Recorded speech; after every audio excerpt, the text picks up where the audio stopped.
할렐루야. 하나님께서 오늘도 우리에게 필요한 말씀으로 은혜로 채워주실 줄 믿습니다. 오늘 본문은 이렇게 시작합니다. 모든 세리와 죄인들이 말씀을 들으러 가까이 나오니. 본문 제일 처음에 언급된 사람들이 세리와 죄인들입니다. 보통 이야기의 주인공은 세리와 죄인이 아니라 바리새인이나 서기관과 같은 사람들이 등장하는 경우가 많이 있습니다. 어쩌면 이 세상 사람들이 관심을 갖는 대상도, 상대하고 싶은 사람들도 죄인보다는 힘있고 잘나가는 바리새인과 서기관처럼 세상에서 인정하는 있어 보이고 힘있는 사람들이 많을 것입니다. 그런데 오늘 본문은 우리의 시선과 관심을 세리와 죄인에게 향하게 하고 있습니다. 저는 오늘 나눌 첫 번째 은혜는 주님께서는 바로 소외된 자들을 위해서 오셨다는 것입니다. 오늘 본문에서 세리와 죄인들은 예수님의 비유에 등장하는 잃은 양, 잃은 은전, 잃은 아들에 해당하는 사람들입니다. 바로 소외된 자들을 대표하는 사람들이 오늘 본문의 세리와 죄인들입니다. 힘들고 지친 사람들, 넘어진 사람들, 다시 일어날 기력도 소망도 없는 사람들, 늙고 병들어서 잊혀져 가는 사람들을 위해 오셨다는 말씀입니다. 어쩌면 세상적으로 보면 영양가 없는 사람들이에요. 그냥 만날 가치도 없고 그냥 상대할 가치도 없는, 어쩌면 그런 사람들입니다. 어쩌면 꼭 우리의 모습을 보는 것 같습니다. 늙고 병들어서 점점 퇴색하고 그냥 별로 힘도 없어 보이는 그런 사람들입니다. 상대할 가치도 없는 사람들처럼 보입니다. 약하고 연약한 존재처럼 보입니다. 그런데 누가복음 5장 32절에 주님은 내가 의인을 부르러 온 것이 아니요 죄인을 불러 회개시키러 왔노라 라고 말씀하셨습니다. 이 사람들이 바로 오늘 본문의 세리와 죄인들입니다. 이 세리와 죄인들은 그 유대 사회에서 소외된 자들이었습니다. 소위 말해서 왕따 대상입니다. 철로역정의 크리스찬처럼 어쩌면 세상에서 적응하지 못하는 사람들일 수도 있습니다. 또는 현 세상의 가치관과 평가가 불편한 사람들일 수도 있습니다.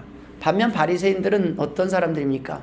당시 조상의 유전이나 율법 해석을 기초로 해서 만든 수많은 금지사항과 의무조항들을 제대로 지키지 못한 사람들을 죄인으로 여기며 살아왔던 사람들입니다. 그 말씀은 결국은 바리새인들은 누구보다도 율법을 잘 지켰다는 거예요. 누구보다도 죄 안 짓고 그래도 건강하게 사는 사람들입니다. 그런데 이러한 사람들은 율법을 통해서 사람들을 정죄하고 낙인을 찍어 소외시키는 방법으로 자신들의 기득권을 유지하는 권력의 도구로 사용하기도 했습니다. 그들은 자신들이 의인이라고 생각했지만 예수님 편에서 보면 그들 역시 죄인일 뿐입니다. 즉 예수님은 본문의 세리와 죄인들 뿐만 아니라 의인이라고 착각하고 참석하고 있는 그 바리새인과 서기관들을 위해서도 오셨다는 말씀입니다. 그 바리새인과 서기관도 예수님의 사랑 안에, 사랑의 대상 안에 포함되어 있다는 거예요. 예수님의 사랑의 대상에는 그 누구도 제외되는 사람이 없습니다. 우리가 볼 때는 저 사람은 안 돼, 그런 사람이 아무도 안 돼요. 저 사람은 천국에 가면 안 돼, 그런 사람이 없다는 겁니다. 주님이 말씀하신 죄인들이 누구입니까?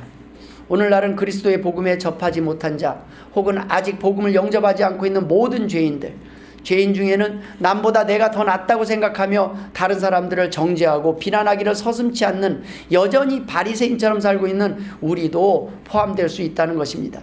주님은 세리와 같은 죄인만을 위해 오시지 않았습니다. 모든 죄인들을 위해 오셨습니다. 이 믿음 가지시길 주의 이름으로 축원합니다. 주님 앞에 나올 때는 누구도 안 되는 사람이 없어요. 그 누구도 됩니다. 하다못해 예수님 돌아가실 때 십자가 안평강도는 마지막 직전, 죽기 직전에도 나 예수님 믿습니다. 나도 함께 낙원에 갈 줄 믿습니다. 그 한마디의 고백으로 지옥에서 천국으로 바뀌었어요. 하나님은 그런 분이십니다. 그 어느 누구도 마지막 순간까지 하나님을 예수 그리스도를 영접하기만 하면 천국으로 인도하실 준비를 하고 기다리고 계시는 분이 바로 하나님이라는 말씀입니다. 오늘 본문에서 세리와 죄인들이 말씀을 들으러 가까이 나오니라는 이 표현은 지금 죄인으로 정죄된 사람들이 계속 모여들고 있는 사실을 나타내고 있습니다. 예수님이 계시는 곳이면 언제 어느 곳에서든지 소외된 사람들이 주님께로 나왔다는 것은 주님께서 그들을 한 번도 외면하지 않았다는 것을 의미합니다. 오늘날 사회는 어떻습니까? 또 교회는 어떻습니까? 처음 나온 사람이나 지저분한 사람, 어리숙하고 병든 사람, 가진 것도 없고 별 볼 일 없어 보이는 사람들이 나오면 불편해하지는 않습니까? 그런 사람들을 불편해하는 곳이 교회가 되어서는 안 될 것입니다. 실패한 사람, 넘어진 사람, 늙고 병든 사람, 세상에서 더 이상 관심을 갖지 않는 사람들이 교회에 와서는 다시금 사랑받고 존중받고 환영받아야 되는 곳이 교회라는 말씀입니다. 왜 그렇습니까? 귀한 사람이기 때문입니다. 사람들 보기에는 절망적으로 보이지만 주님 보시기에는 귀한 사람입니다. 얼만큼 귀합니까? 대신 돌아가실 정도로 귀한 사람들. 내가 너를 위하여 대신 죽을 정도로 귀한 사람입니다. 이번에 사랑의 교회 집회 때 복음을 전할 준비가 되어 있습니까? 마지막 순간에 1분밖에 시간이 안 남은 사람을 위해서 뭐라고 복음을 전하시겠습니까? 준비되어 있습니까? 그 복음을 준비하고 살라는 내용을 들었습니다. 별거 없어요. 예수님이 당신을 위해 십자가에 돌아가셨습니다. 이 사실을 믿으십니까? 그리고 마지막에 예수 믿고 죽으세요. 이 한마디면 이 세 마디를 전하지 못해서 지옥과 천국의 마지막 순간에까지 하나님에게 천국에 갈 수 있는 그 기회조차 놓칠 수가 있습니다. 우리는 언제든지 이 복음을 전할 준비를 하고 살아가야 합니다. 왜요? 사람은 그만큼 중요합니다. 아유, 저 사람은 지옥 가야 마땅해. 그런 사람은 없다는 거예요.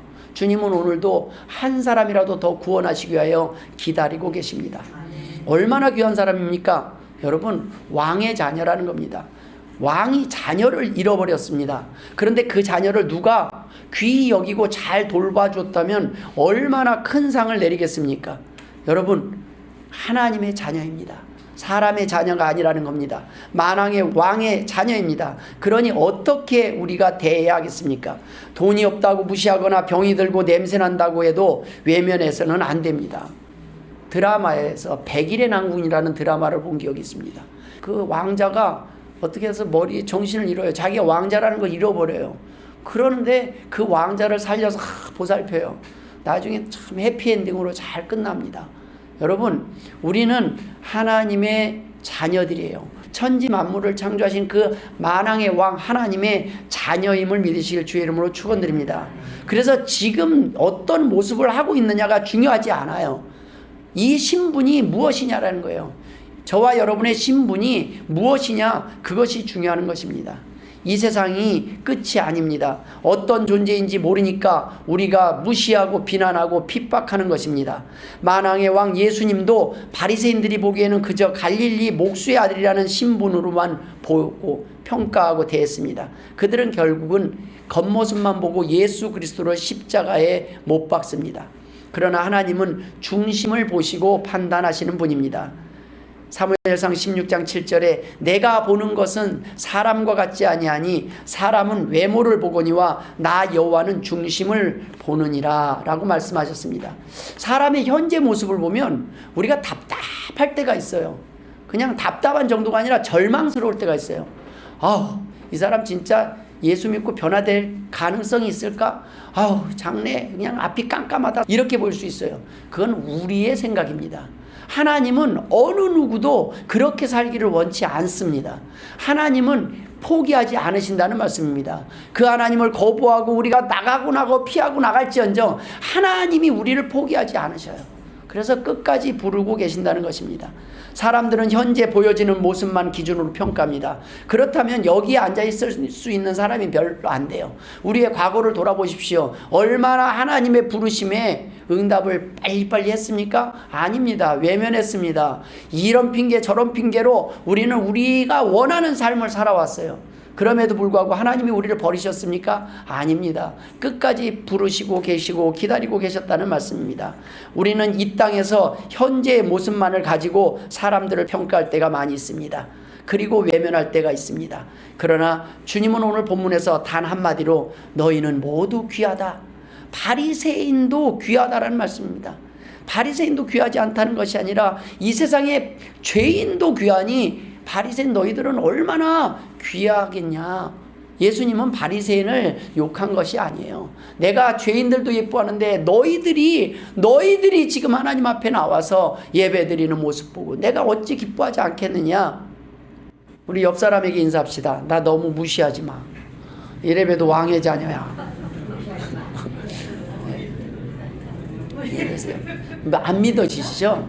옆 사람이 왕자님이고 공주님이라고 생각을 하면 우리가 대하는 게 달라진다니까요. 그런데 우리 눈이 그렇게 안 보여요. 그렇게 안 봐요. 함부로 말 못한다니까요. 왕의 자녀라니까요. 함부로 얘기할 수 있는 사람들이 아니에요.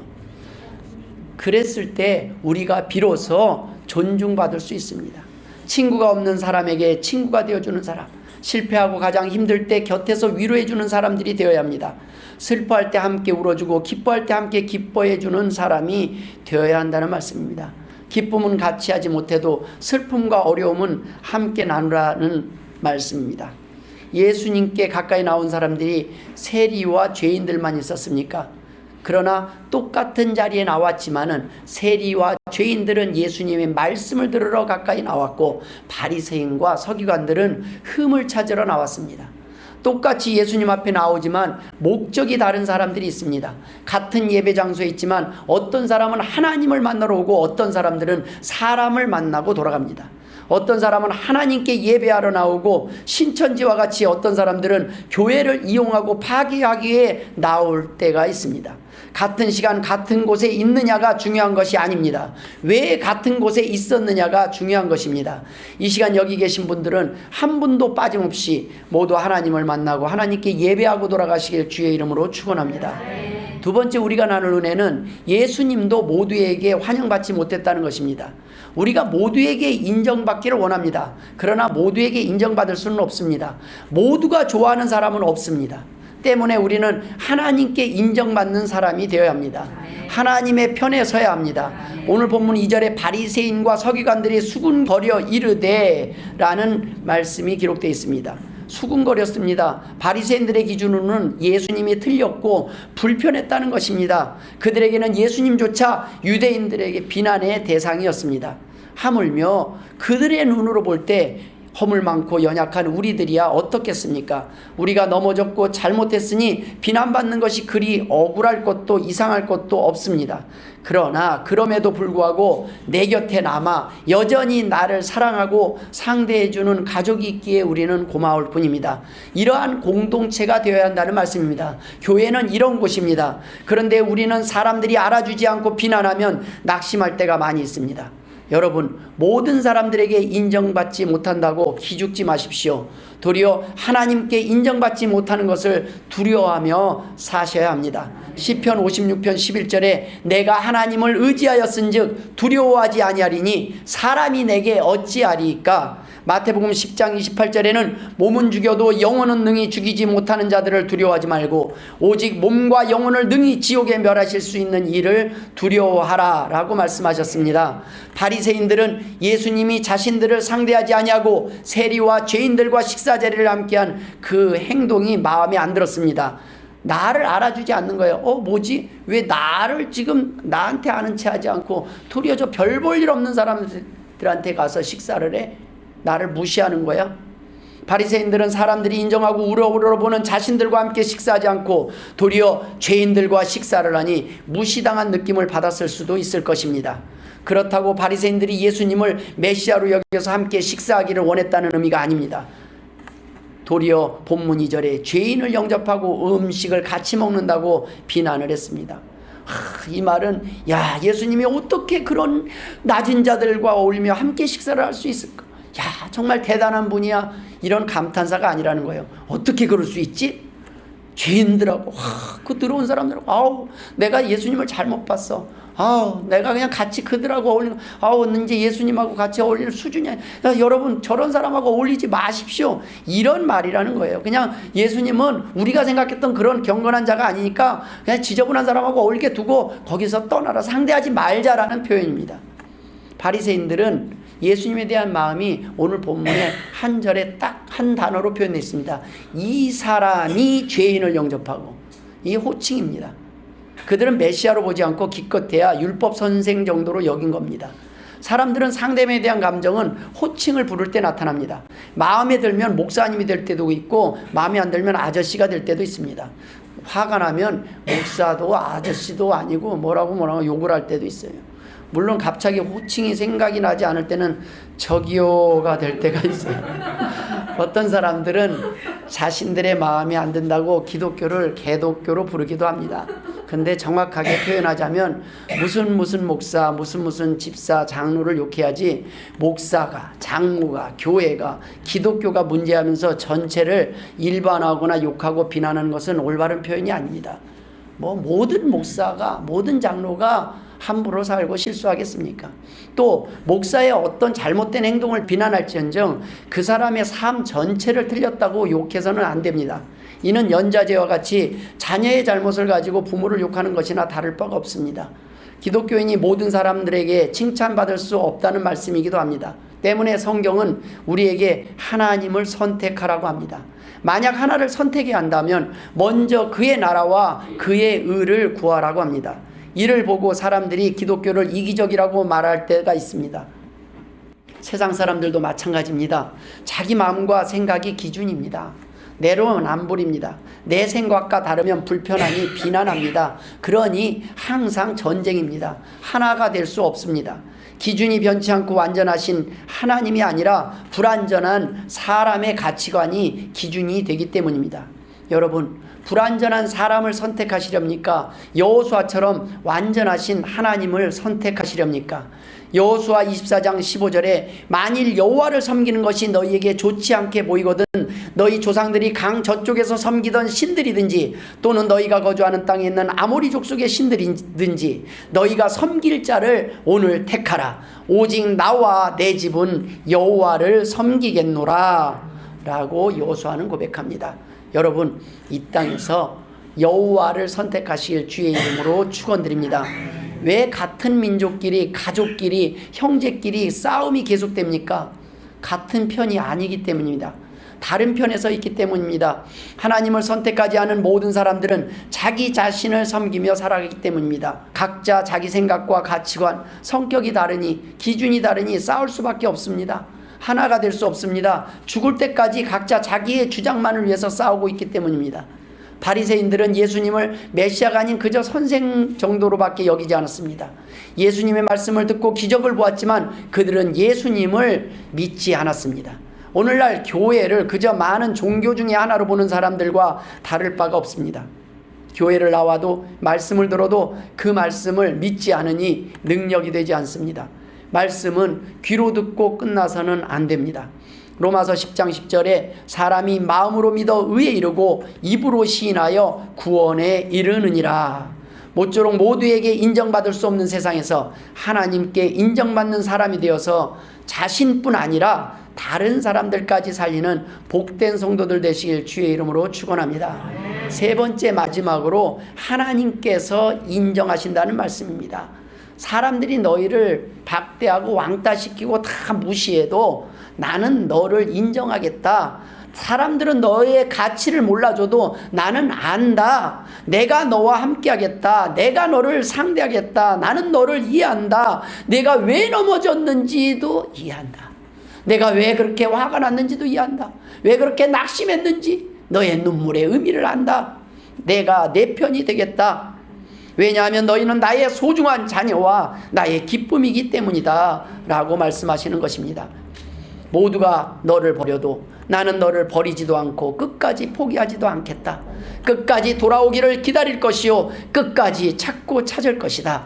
믿고 의지했던 배가 파선하여 망망대해 무인도에서 오로지 구조대가 오기를 기다리는 상황일지라도 암이 온몸에 퍼져서 모두가 끝났다고 말해도 끝이 아니니 절대 낙심하지 말아라. 내가 내 곁에 있겠다라는 말씀입니다. 우리가 잘해서 잘나서 귀하고 하나님께 기쁜 존재가 아니라는 말씀입니다. 오늘 본문에 길 잃은 양 한 마리가 잘한 것이 무엇입니까? 목자 곁에 있지 아니했다가 목자가 찾아다니게 고생하게 만들었습니다. 그러나 오늘 본문의 말씀은 너희는 존재만으로 귀하다. 내가 충분히 찾아다닐 만한 가치가 있다. 나에겐 너희가 소중하다. 너희 존재 자체가 귀하다는 말씀입니다. 우리는 자꾸 사람들을 행위와 결과를 기준으로 평가할 때가 많이 있습니다. 우리 자신도 우리 자신을 돌아보면서 너는 왜 이거밖에 안 되니? 열심히 살았지만 현재의 모습이 마음에 안 들 수도 있습니다. 그러나 하나님은 괜찮다는 거예요. 너는 귀하다는 거예요. 충분히 너는 귀하다. 충분히 너는 행복할 수 있다. 내가 충분히 사랑할 만한 가치가 있다. 만왕의 왕이신 하나님이 오늘 말씀하고 계시는 것입니다. 그러니 돈을 많이 가지고 있거나 공부를 많이 했거나 높은 지위에 있거나 힘을 가지고 있으면 대단하다고 생각하고 교만하기 쉽고 부도가 나서 망했거나 배운 것이 없거나 지위가 낮은 상황이 되면 자신을 실패자요, 별 볼 일 없는 존재, 무능력자로 생각하기 쉽습니다. 교회에서는 교회에 좀 오래 다니면 말할 자격이 있는 것처럼 착각할 수도 있습니다. 그런데 아니라는 거예요. 가장 중요한 것은 행위가 아니라 누구의 자녀요, 누구의 상속자인가가 제일 중요하다는 말씀입니다. 하나님의 백성은 날 때부터 금수저임을 믿으시길 주의 이름으로 축원드립니다. 무엇을 잘해서가 아닙니다. 자녀이기 때문입니다. 그것이면 충분해요. 누구나 왕의 자녀가 될 수 있다고 요한복음 1장 12절에는 기록해 두셨습니다. 영접하는 자 곧 그 이름을 믿는 자들에게는 하나님의 자녀가 되는 권세를 주셨으니 그러니 낙심하지 말라는 것입니다. 소망이 있다는 것입니다. 세리와 죄인은 유대인들이 같이 밥 먹는 사람조차 욕할 정도로 비난받던 사람들이었습니다. 그런데 주님은 그래도 괜찮다. 너희는 원래 귀한 존재였다. 너희가 지금 아버지의 집을 떠나 방황하며 떠돌다 보니 떠돌이개처럼 냄새나고 더럽혀졌다. 너희는 그렇게 보잘것없는 존재로 창조된 것이 아니다. 내가 너를 돌보겠다. 내가 다시 너를 씻기겠다. 내가 다시 너희를 회복시키겠다. 세상은 너희를 실패자라고 이제 끝났다라고 말할지 모르지만, 이제 늙어서 별 볼 일 없고 이제 너희에게 소망이 없다고 말할지 모르지만, 나는 너희에게 말하노니 영생이 있음을 믿어라. 이 세상이 끝이 아니라는 말씀입니다. 나를 만나며 회복될 것이다. 내가 치유할 것이다. 회복시킬 것이다. 끝이 아니며 죽음이 끝이 아니라는 것입니다. 돌아오면 된다. 누리기만 하면 된다는 말씀입니다. 믿기만 하면 된다는 말씀입니다. 우리 성도들은 죽음이 끝이 아닙니다. 회복의 시간입니다. 하나님은 모든 것을 회복시키실 것이에요. 이 땅에보다 훨씬 좋은 것으로, 이 땅에보다 훨씬 귀한 것으로, 더 건강한 몸으로, 더 똑똑한 몸으로 하나님께서는 우리를 회복시킬 줄 믿습니다. 오늘 본문에는 잃은 양을 찾은 목자의 이야기가 기록되어 있습니다. 목자의 마음은 잃은 양 한 마리를 포기하지 않는 것이 바로 목자의 마음입니다. 양을 찾아 들판을 샅샅이 뒤지는 목자의 마음을 아십니까? 여러분, 우리 개가 머리를 다쳐가지고 제정신이 아니에요. 방향을 못 찾아요. 집에서 키우는 조그만 개입니다. 포메라니언인데 참 똑똑했어요. 개들 가운데서 모델 견을 할 정도로 사진도 찍고, 그런 개가 머리를 다쳤어요. 그런데 머리를 다친 데부터 뱅뱅 돌아요. 제자리를. 방향을 못 찾아요. 산책시키고 잠깐 나가서 잠깐 전화통화한 사이에 사라졌어요. 밤에 주변을 찾고 다 찾아봤지만 없었더랍니다. 어디로 갔는지. 그날 밤에 결국에는 못 찾았어요. 그 다음날 아침에 날이 밝아서 또 부르고 다녀요. 계속 개 이름을 부르면서 찾는데 반응이 없어요. 소리도 없고. 마음이 부르며 다니는데 주님의 마음을 알 수 있었습니다. 개 한 마리도 이렇게 애타는 마음으로, 짠한 마음으로. 그 개가 뭐 우리를 위해서 맨날 그 개가 지금 머리를 다친 이후로는 소변도 못 가리고 그래서 기저귀 갈아줘야 되고요. 돌봐야 돼요. 장애견이에요. 그런데 마음이 아프더란 말입니다. 살아서 돌아왔기를 바라고 그 마음만 그냥 살아있기만 해라. 평상시 이렇게 마음이 안 들지만 안 드는 구석이 있어요. 밥 달라 아주 지가 왕인 줄 알고 호령도 하고 그러는데 그 개가 없어지니까 마음이 아프더라고요.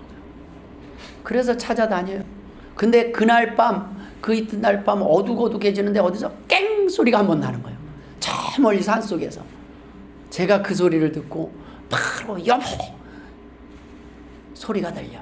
저기 있는 것 같아. 거기까지 달려갔습니다.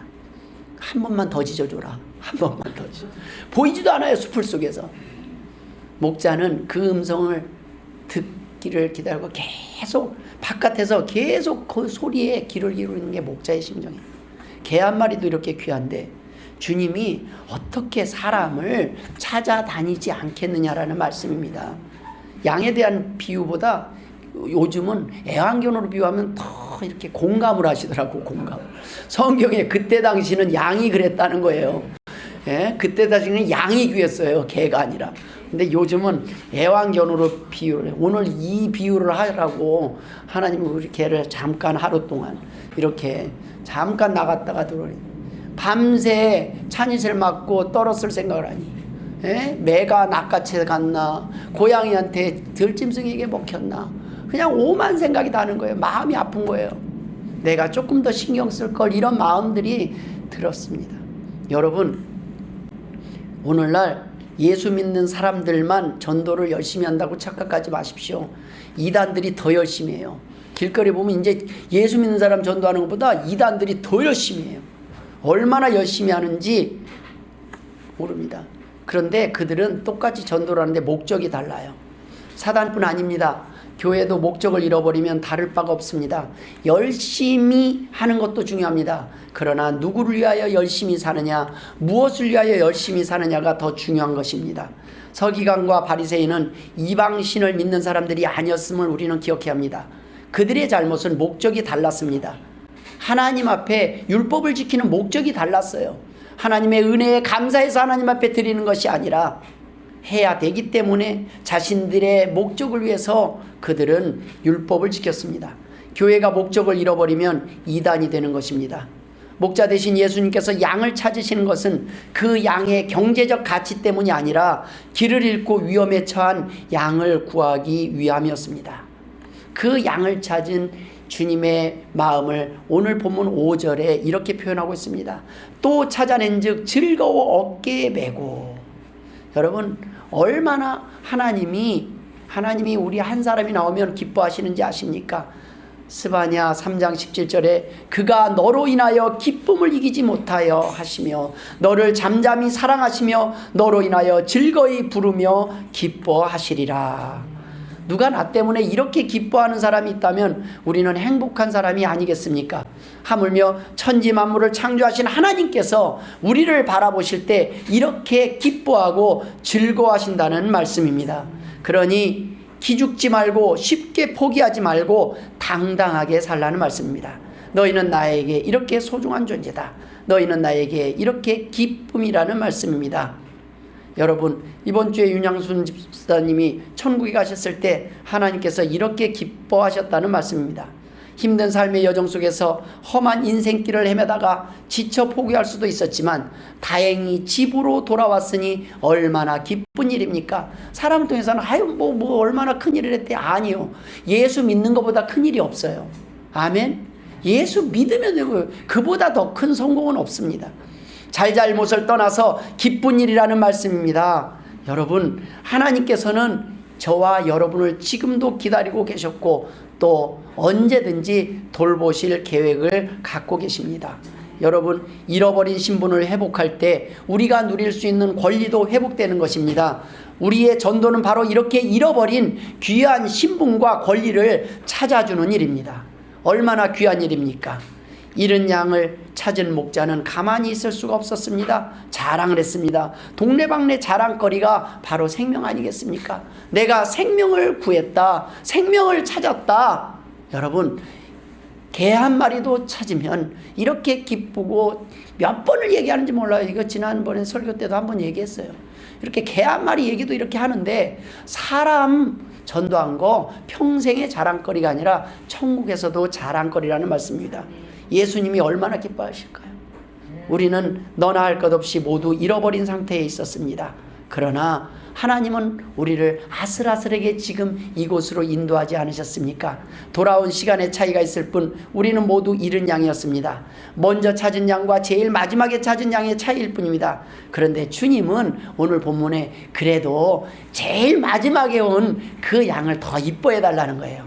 초신자 오면 더 이뻐해 주고 반겨주고 사랑해주라는 말씀입니다. 갓 태어난 어린아이 좀 넉넉하게 먹여주고 풍성하게 먹여서 정말로 하나님 품에 돌아온 그 기쁨을 누리게 해달라고 부탁하는 것입니다. 모쪼록 하나님 교회는 이 기쁨이 끊이지 않는 교회와 성도들 되시길 주의 이름으로 축원합니다. 기도하겠습니다. 하나님 아버지 은혜를 감사드립니다. 오늘 주신 말씀 아멘으로 받습니다. 하나님의 기쁨임을 믿습니다. 이 세상을 살아갈 때 담대히 살아가는 주의 백성들 되게 하여 주옵소서. 감사하며 예수님의 이름으로 기도드리옵나이다. 아멘.